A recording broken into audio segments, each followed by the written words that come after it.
Show me a guy who can eat, drink, and be merry, and I'll show you a fat, grinning drunk.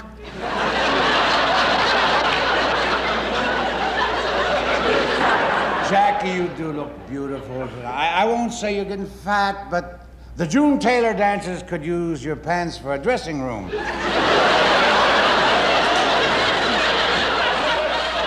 I'd like to see Earl Shy paint him for $39.95. When he was born, the stork delivered him in a U-Haul.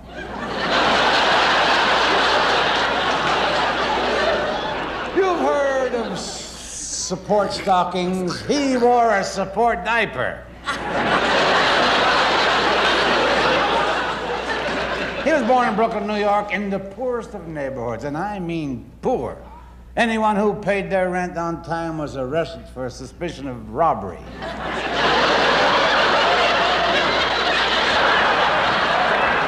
When Jackie went to school, he was a dropout. The floor caved in. The first nightclub Jackie ever played was a clam house in Atlantic City. Jackie had a very unusual act. He cracked crabs to the tune of Claire de Lune.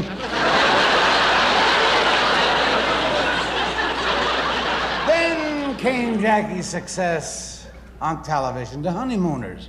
On that show, Jackie had something special, something magical, something America couldn't wait to see every week. Art Carney.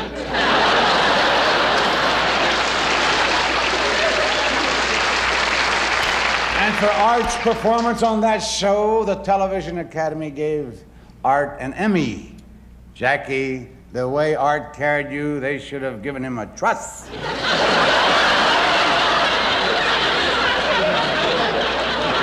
Jackie Gleason now makes Florida his home and has endeared himself to all the people in Miami.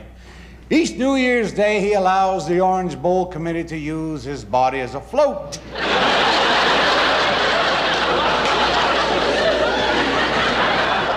Right after the show tonight, Jackie is leaving for San Diego, where he will perform in a fundraising benefit at SeaWorld. Don't miss it. Shamu the whale is going to ride Jackie.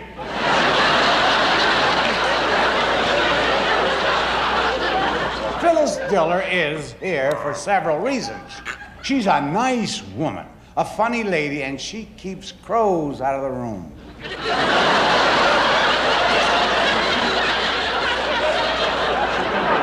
Phyllis isn't much to look at, so let's bring her out with a great big round of pity. Ladies and gentlemen, here's a gal who always makes me laugh, the adorable Miss Phyllis Diller. Yeah.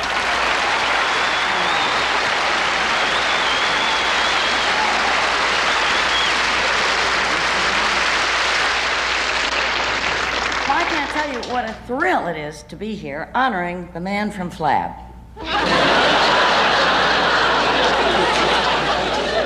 I first met Jackie in Florida, and I was in Miami Beach, in tears over BB, not Reboza, my bra size.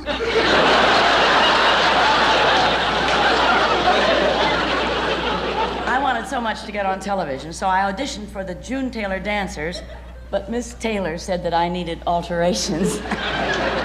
My spirits were drooping, among other things.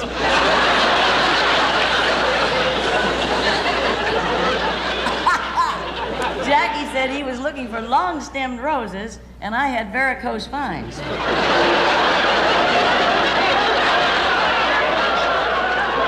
heard he was looking for a sexy showgirl to come out and say, "Away we go."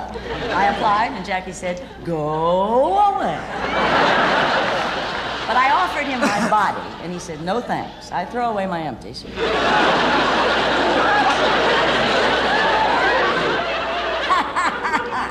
Listen, Jackie, Audrey and Sheila are okay, but they aren't the kind of Alice that you needed.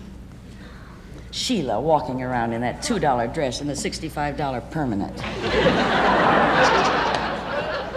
No wonder the Cramdens never had any kids. It might mess up her hair.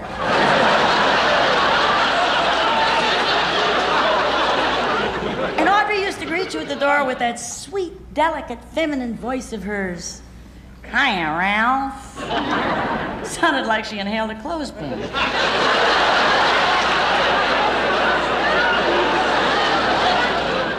If the honeymooners ever come back, let me be your Alice, because I crave your body. But that's irrelevant. Irrelevant. What I really mean is, I have the hots for your pots.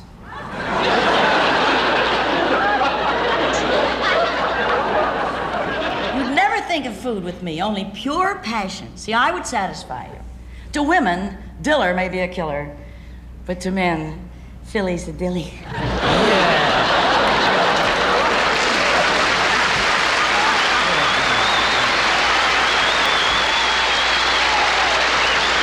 When we decided to roast Jackie Gleason, we invited all the great comedians. However, Milton Berle is here tonight because Durwood Kirby fell out. Ladies and gentlemen, my good pal, and I think the best in the world, Mr. Milton Berle.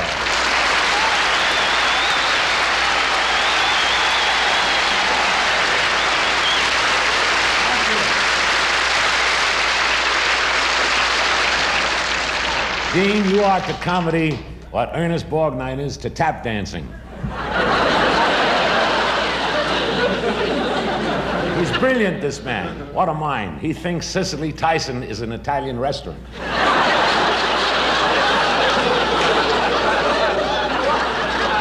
This is the 12th roast I've appeared on this last month. And you know, you do so many of these roasts, you run out of things to say. Like tonight, I feel like Zsa Zsa Gabor's next husband. I mean, I know what I'm supposed to do, but how do you make it interesting?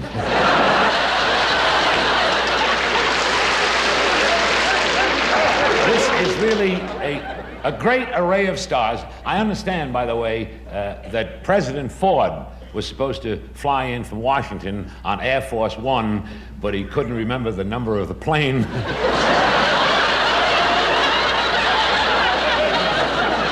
Henry Kissinger was supposed to be here, too. They looked all over, but they couldn't find him. He was home.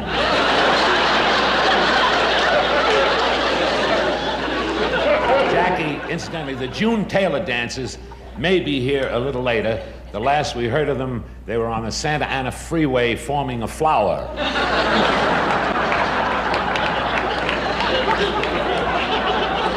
And in your honor, Jackie, I'm sure it'll be potted. Look at this poor soul. He has more chins than you can find in a Chinese phone book.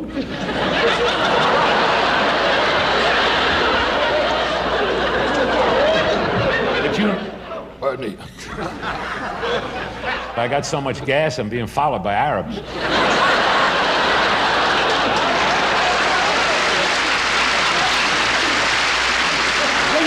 Wait a minute.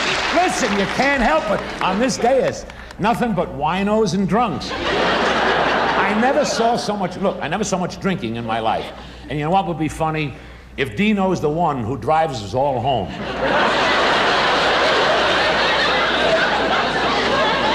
Now let me tell you Gleason's daily routine, because I live with him. Every morning he starts off with a pick-me-up. A crane comes and lifts him out of bed.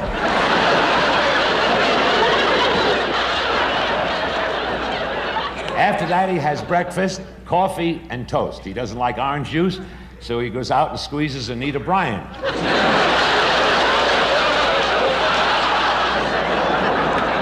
And he keeps telling me that that's the way he loses weight. But who wants Gleason to lose weight?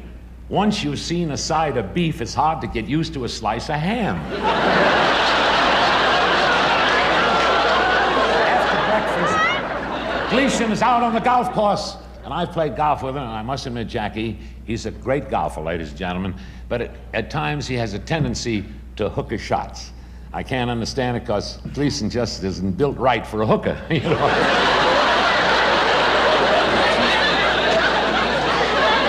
But when the sun goes down, that's when Gleason, when the sun goes down and the tide goes down. Oh, shut up.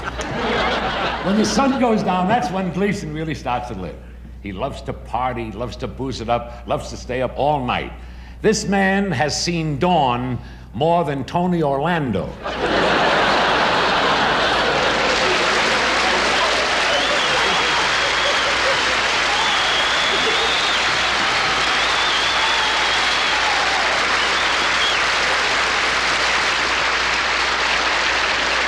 Ladies and gentlemen, a great comedian and my good friend, Mr. Danny Thomas.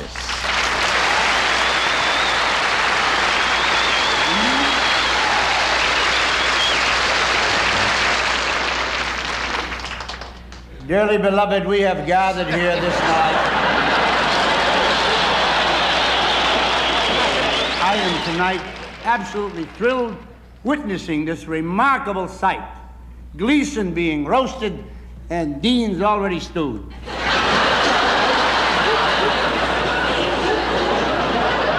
know what an experience it is for me to stand between two men and watch them ferment?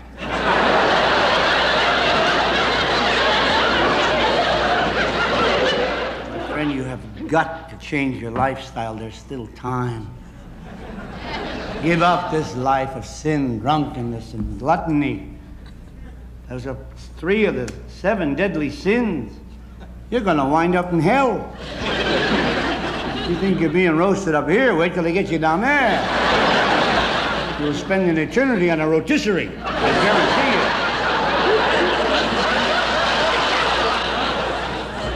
you. Jackie, you won't be living a good life down there. The devil won't be giving you any booze, and as for romance, you'll only find one June Taylor dancer, and it'll be a guy.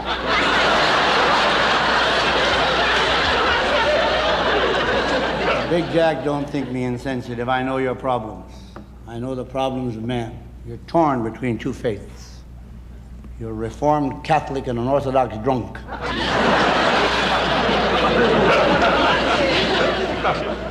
Go back to faith, hope, and charity. You remember those 3 broads you were running around with? When everything else fails you and you can't tell your troubles to a priest or a minister or a guru, come to me. Tell me about your life, about the sin, about the drinking and the women and the wild parties. And invite me to one.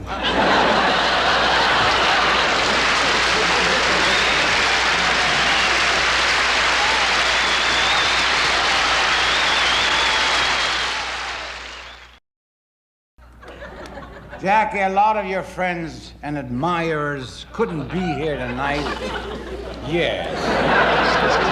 So they sent some wires, and I'm going to read them to you. And here's the one that said, "Dear Jackie, help! Signed, your chair."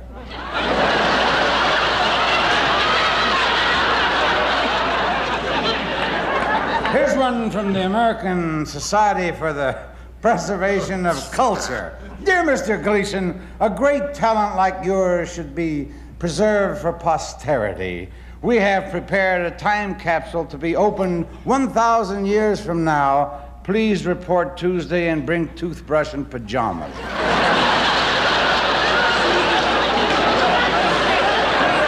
Lucky to have on the dais or the dais, whichever you prefer tonight, not one but 2 Mrs. Ralph Cramdens. In show business, it's not unusual for more than one person to have played the same role. Oh, no, no, no. For instance, there were 6 different Tarzans and 8 different Lassies. Our next guest is that very versatile actress, Audrey Meadows, who played the first Mrs. Cramden, the 4th Tarzan, and the 6th Lassie.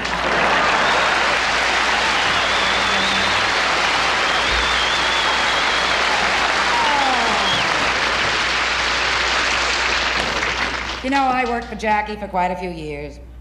And you couldn't ask for a more generous, kind, and understanding employer. Because if you did ask, he'd fire you.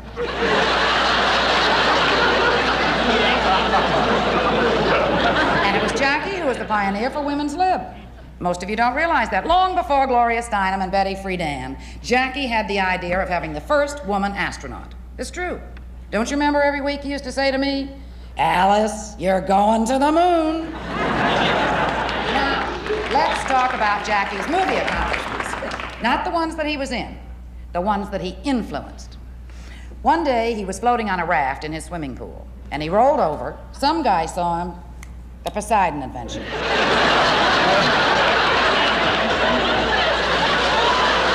He rolled over on land. Earthquake. As Reggie Van Gleason, we saw the side of Jackie that was wild, raucous, drunk. A man so desperate for booze that he once tried to squeeze the juice out of Scotch tape. And look what he did for the average man. The shy, timid little character, always being pushed around by a cruel society. Jackie called him the poor soul. We call him the American taxpayer. The one that I loved best was Ralph. Plain old Ralph, the bus driver. Loud, belligerent, opinionated, filled with hatred. He was the Archie Bunker of the Stone Age. Yeah, Jackie was a screamer and a shouter. But I must say, he also had a very tender side. I remember the day that I was rushed to the hospital, and I couldn't do the show. And as soon as Jackie heard that I was sick, he showed me what kind of a man he really was. He picked up the phone and he said a few words that will live in my memory forever. Do you remember what you said, Jackie? We hired Sheila McRae.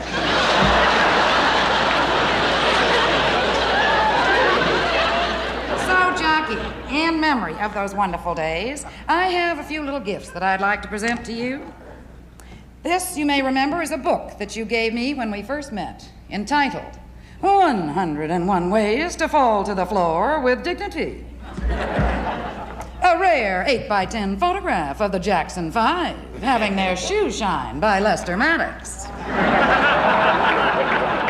The unlisted and private phone number of Ozzie and Harriet. A contour whoopee cushion once sat on by Toady Fields. A bottle of dandruff from the head of Telly Savalas. And last but not least, a 5-pound wedge of facciamare mozzarella. Baby, you are still the greatest.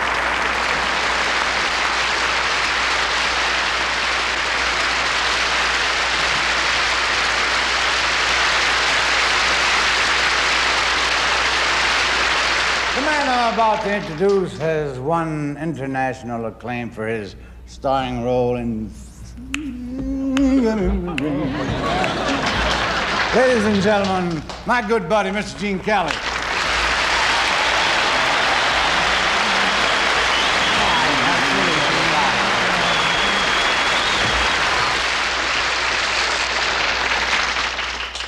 I didn't come here this evening really to insult and ridicule my old friend, Jackie Gleason.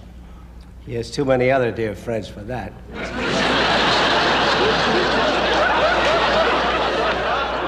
Our association goes way back, but I guess it began very strongly in 1962. Jackie came up with an idea for a picture. The picture was called Gigot. Jackie's idea was that he would play a mute. Now, he wanted to titillate our ears with such sparkling dialogue as...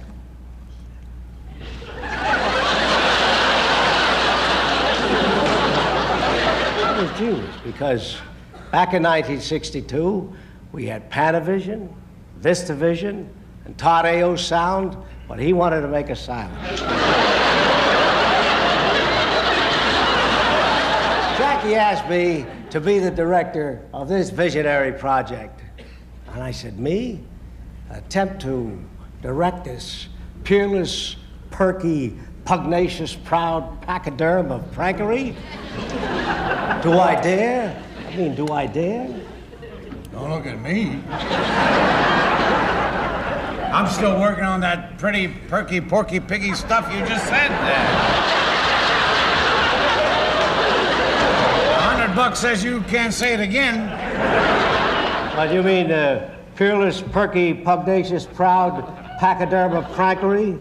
I could say that, but it's Not my can of peas.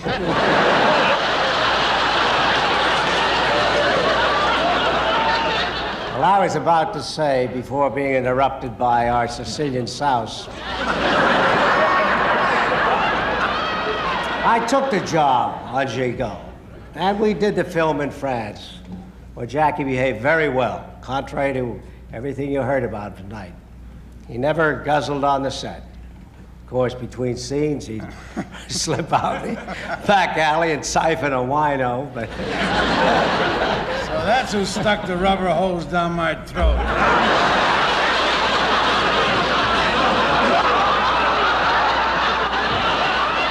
Jackie, you're a great man, a fantastic artist. All the comedians rolled into one, but besides that, you're Irish.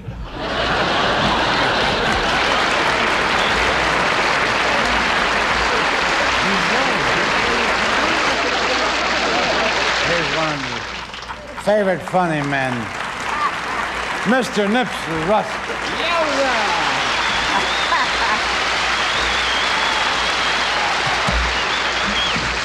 For men who choose a life of booze, I have no sympathy at all. My sympathy lies with you sober guys. These drunks are having a ball.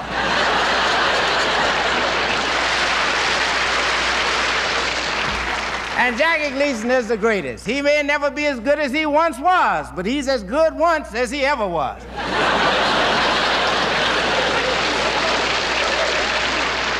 I'm here tonight to proclaim that Jackie is a libertarian. He fought for the minorities when we were not black and beautiful, we were just black and burly. I mean the days when you couldn't get in television, at least we couldn't. Bill Cosby wasn't on television, Flip Wilson wasn't on television, Sanford didn't even know his son.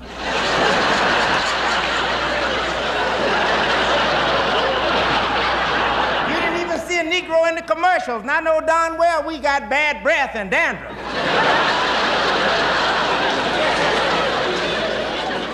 He's beautiful now, but at that time, he was a perfect specimen of physical fatness. He had a belly so big that when he got a shoe shine, he had to take the bootblack's word for it.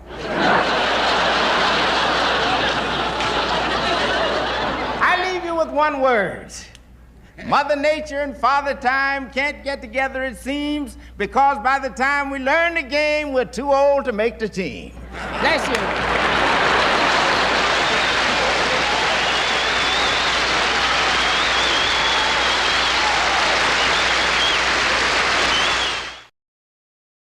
A few years ago, our guest of honor became a real golf nut. To explain why he developed such a sudden interest in the game, ladies and gentlemen, please welcome Jackie Gleason's personal caddy.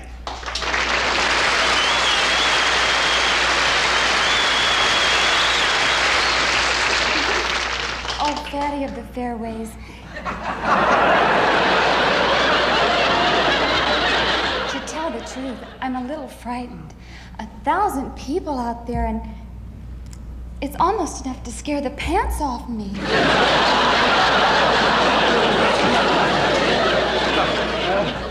Bring in another 1,000.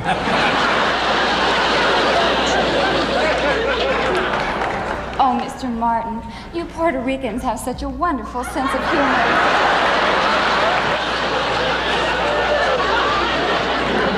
But I came here to talk about golf. When I first met Mr. Gleason, he was very inexperienced. He couldn't swing at all. Now we have a regular routine. Early in the morning, he picks me up where those in my profession wait for their clientele. It's one of the nicest caddy houses in Miami.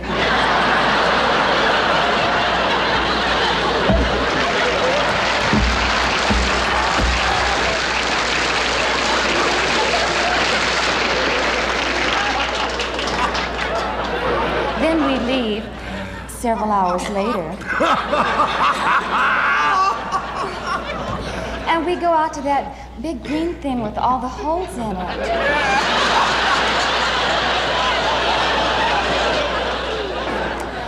Mr. Gleason has a little trouble seeing the ball because of his stomach.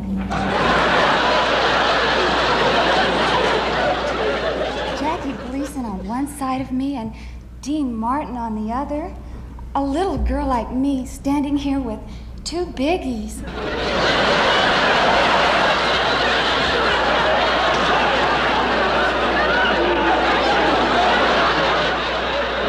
My chest swells with pride. Look out! Look out!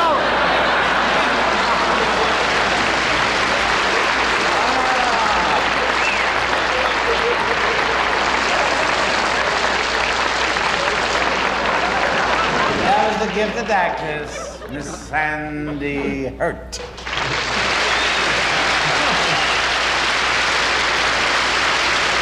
Recently, Jackie has sought professional help by engaging the services of the world's foremost weight counselor. We are fortunate to have that man with us tonight, ladies and gentlemen, Professor Ludwig von Gross.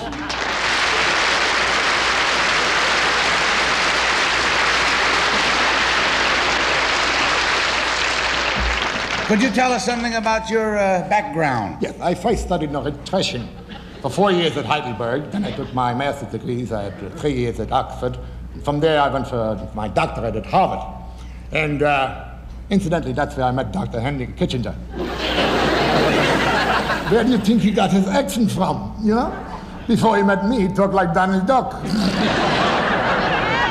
Can you see him in front of the United Nations?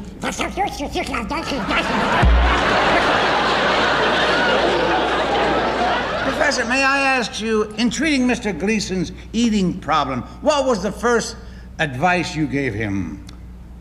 I told him, never eat while you're taking a shower.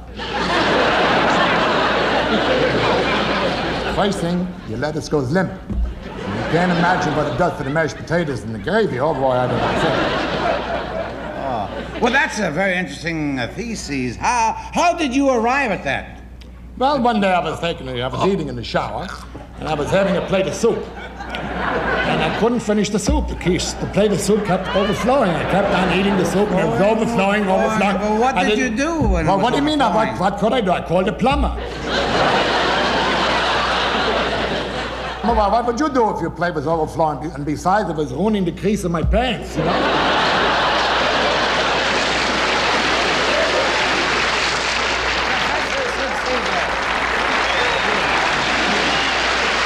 Ladies and gentlemen, here's another member of Jackie's TV family, Miss Sheila McCrae.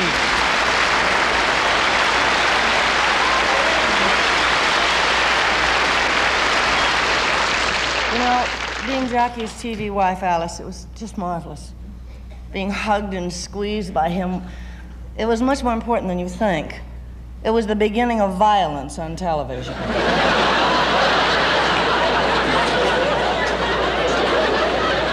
I was really lucky, though, to get to do Alice, because at this time, although it's not generally known, some of the biggest stars in show business were auditioning for the part. For instance, Jackie told me that Zsa Zsa Gabor was dying to be Alice, and she looked at him and she said, "Ralph, darling, I simply would adore being Mrs. Crumdum. Crumdum. I don't know what it is, I can't pronounce it, but whatever it is, I would adore it, darling." And I would never look at another man. I mean, the way you're built, I haven't finished looking at all of you.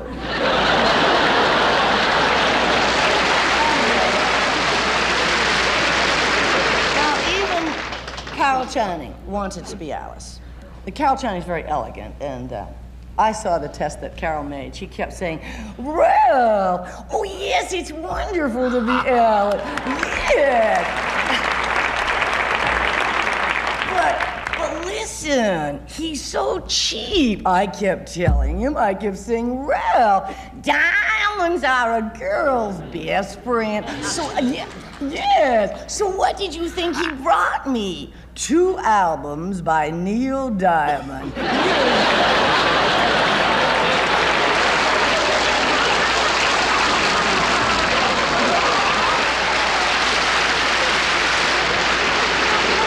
many people look up to our man of the hour, but none more than Art Carney, also known as Ed Norton. But then, when you work in a sewer, you look up to everybody. gentlemen, a dear friend of our guest of honor, Mr. Ed Norton.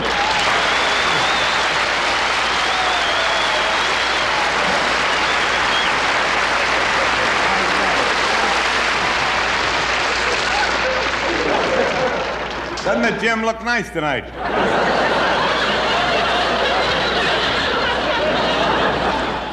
Thank you, Mr. Martin. It's nice to find a person of your heritage sitting up.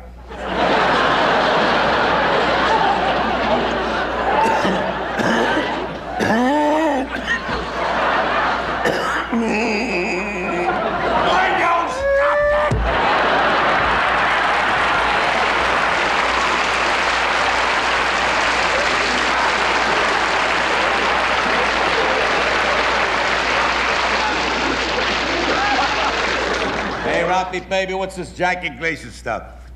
This is Vegas. Pick a new name that fits you. Something like Howard Hughes.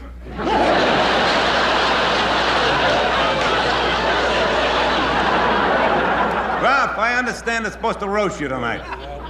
I don't know how they're ever going to fit you in the oven, frankly.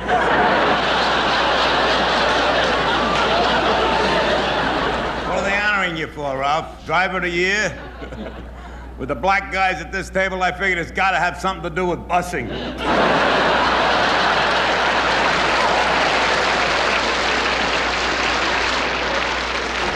Did you arrange for Nipsey to sit near the end of the table? Why don't you move Russell next to the wino here? Then it'll be Nipsey and Tipsy.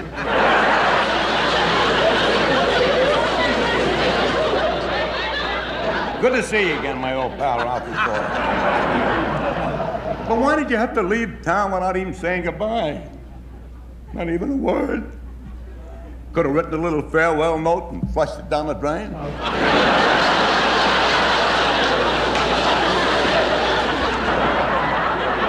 It would have gotten to me. Now I'd like to proceed in my official capacity. Ralph Crandon, I'm here to pay homage to you as legally elected representative of Royal Order of the Raccoons.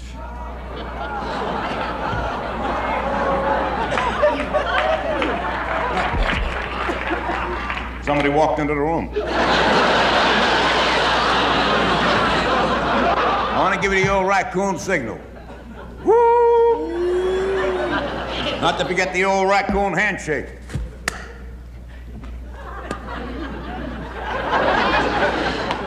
Your raccoon ain't what it used to be, Ralph. What'd you do, have it spayed?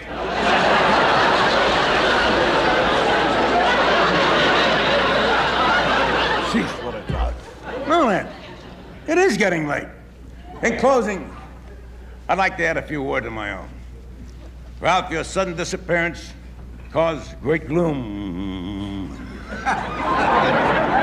in my bazoon.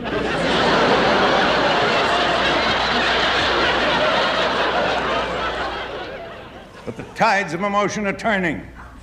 Our reunion tonight and this glorious tribute can only help to up my morale. And knowing how you feel about me, up yours too.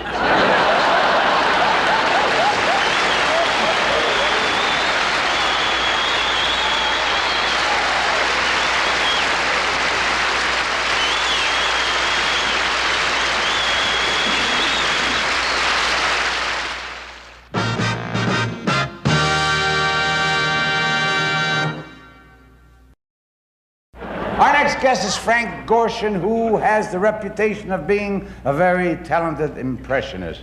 But his wife doesn't go along with that. She told me that on their honeymoon, Frank didn't make any impression on her at all. Ladies and gentlemen, here's a man of many voices and faces, Mr. Frank Gorshin.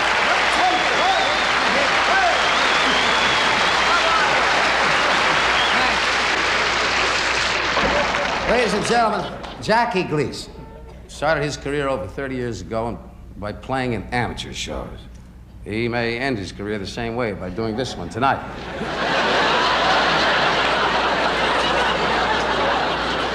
He's sometimes called the Great One, the greatest star in the history of show business. Well, that's his opinion.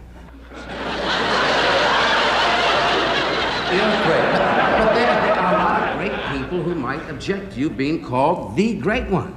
I mean, a great actor like Richard Burton. Friends, Lermans, alcoholics. I come to Betty Gleason, not to praise him. The great one, indeed. Alexander the Great, Winston Churchill, Mark Antony, they were the great ones, and I've played them all. How dare you place yourself on the same level as Alexander the Great, who took his army of 40,000 sleepless men, starving, destroyed the city of Thebes, conquered Persia, soon thereafter the world. What could you have done? You would have looked at your starving men and said, "Pals, how about a little Chinese food?"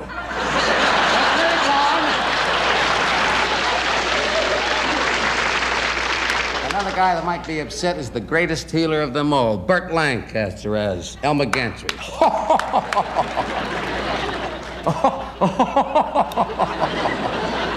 I shouldn't be laughing, Jackie, because you're a sinner. That's serious business. I remember the first time I met Jackie Gleason was on the set of Elmer Gantry. I said, "Jackie, what are we going to do about taking the devil's mind off of his evil work?" You know what he said to me? "Get him abroad."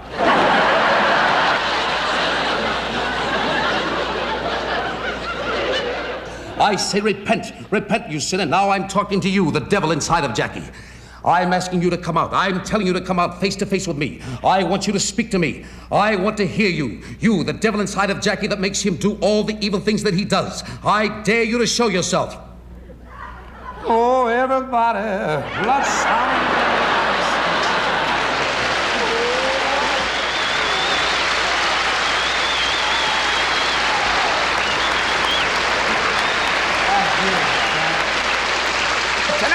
We have with us the man responsible for the remarkable physical shape of our guest of honor.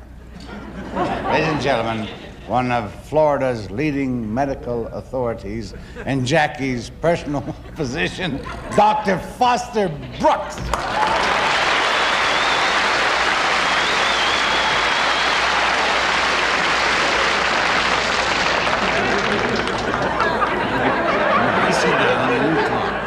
I sit down, then you talk. Then when you're through, I get up and you sit down. Mr. Gleason here yet?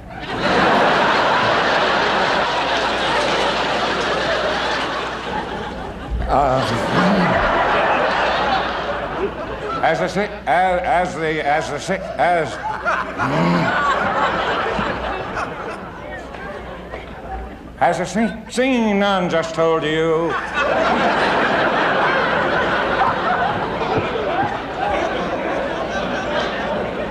I am the personal physician.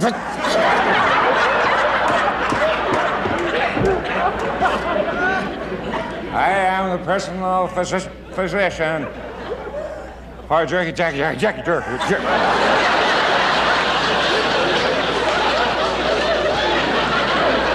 Our renowned rump roast Steve.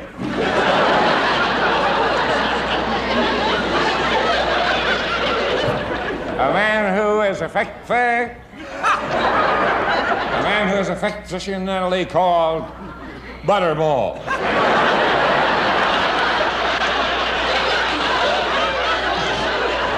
And I might say he's had many a turkey to prove it.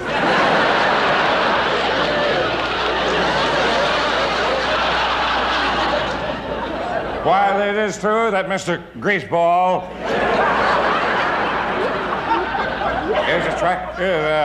is a trifle overweight, a thorough examination of him this morning proved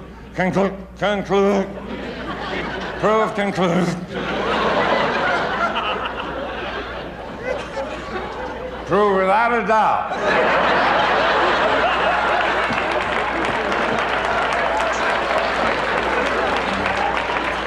that he is not a slob. He's not a pig. He's not fat. He's pregnant.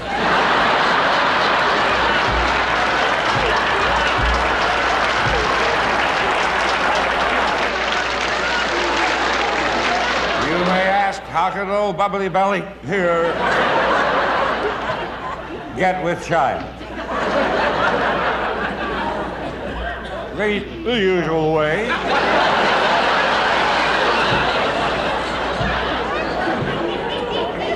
Dinner, dancing, a few drinks.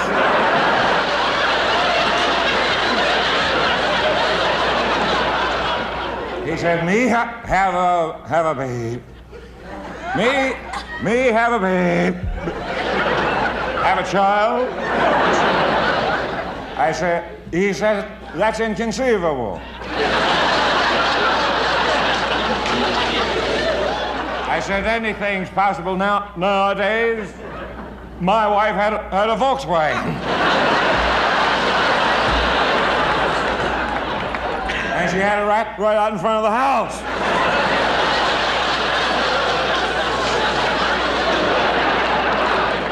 You are in a family way, I went on. He cried out, why me? Why me? I said, blame it on the Miami sun.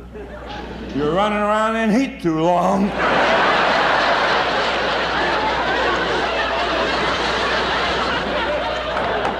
There's one question still left unanswered. Who got this walrus of wit into trouble? Was it Audrey in the Meadows? Was Jane a little too keen on him? Or did Sheila McRae get him that McRae?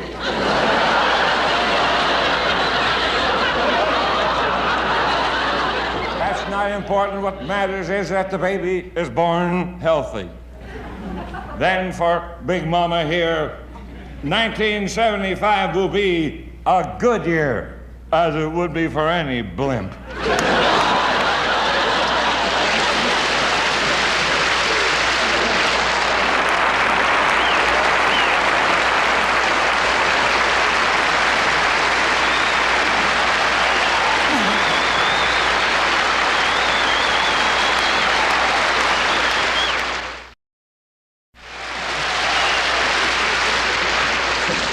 Pound for pound, the funniest guy in the world, Mr. Jackie Gleason.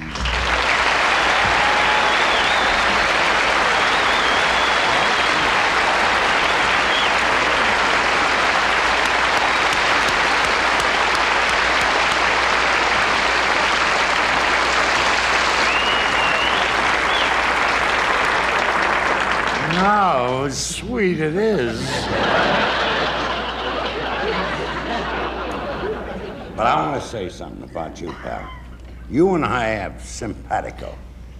Dean and I have been on more floors than Johnson's wax. You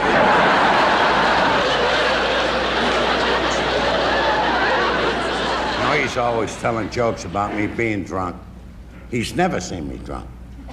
He hasn't seen anything since 1947.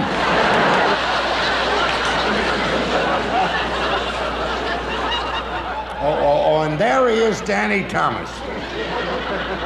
Danny has always preached religion to me. He was the first one to lead me to the promised land. One of the better massage parlors in Las Vegas.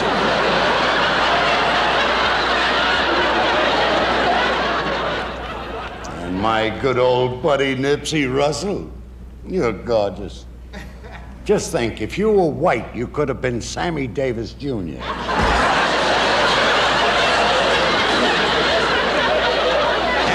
Good friend Sid Caesar. You're still my television idol, next to John Cameron Swayze.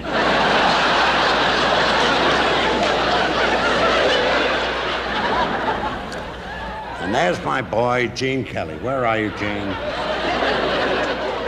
Watching you tonight was exciting as watching Marcus Welby give Phyllis Diller a physical.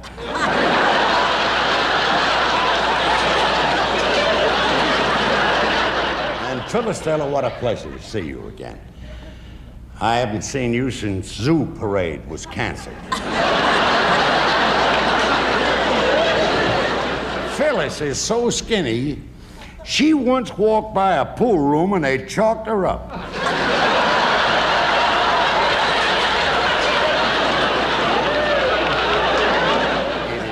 great to see you, Milton Berle, tonight. I've been Milton's friend for almost 30 years, and there are many reasons for that, mostly bad luck.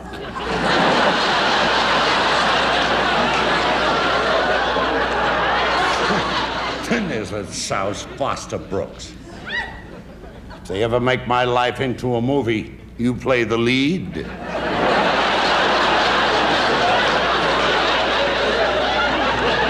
And it's good to see my old honeymooners group. How lovely you look, Connie. Art's really happy now. He fell in love in New York with a covered girl. She used to put tops on sewers.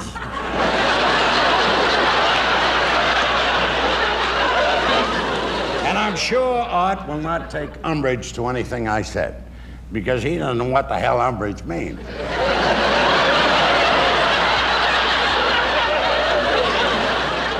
And Audrey Meadows. I'm so happy for her. She married an airline executive, and she's doing a real charitable thing tonight. She's turning her check over to a minority group, the Friends of Milton Berle.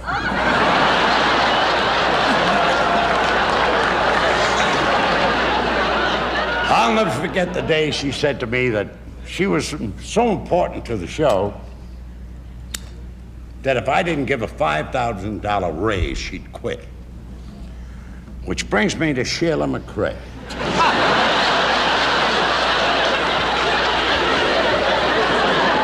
As a matter of fact, Sheila looks so sexy tonight, I think I'll have her room sent up to mine.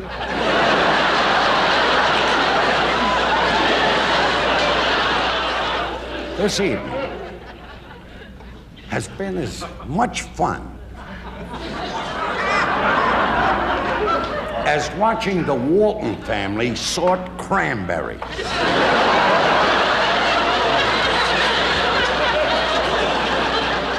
And there's an old saying that a man drinks to forget.